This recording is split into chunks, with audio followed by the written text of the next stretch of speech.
En bici a la uni, millor que en cotxe, moto o transport públic. És més respectuós amb el medi ambient i ara més que mai, també amb la butxaca. Ho saben bé els tècnics del Bicicleta Club de Catalunya que aquest matí enllestien 200 bicicletes com aquesta.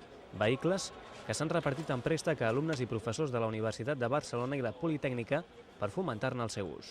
La idea no és arribar a 10.000 préstecs de bicicleta, sinó facilitar la prova.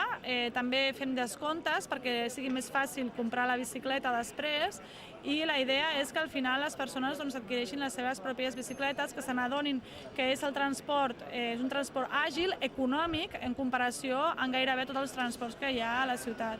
Per accedir a l'anomenat Bicicampus, els usuaris han de pagar un aval de 95 euros que se'ls retorna quan finalitza el curs, però només si el vehicle s'entrega en perfectes condicions. Per contribuir al manteniment de la bici, s'instal·larà cada dimecres davant la Facultat de Física aquest punt d'assistència mecànica. No seran de competició, però per aquest jove triatleta d'Alcanar, l'Adrià, les bicis li estalvien maldecaps en el transport. I havia d'agafar autobús, metro i autobús, i clar, estava molt de rato. I a part que en bici m'havien comentat que era més ràpid, sempre és millor que no haver d'estar fent transbordos i tot l'estrès que això suposa. I a mi, a part, sempre m'ha agradat molt anar en bici i per això confio en això. Cosa semblant li passa a la Isabel, a qui aquest matí ensenyaven a lligar la bici amb els cadenats. Intentarà deixar davant del cotxe i el metro per desplaçar-se en bici.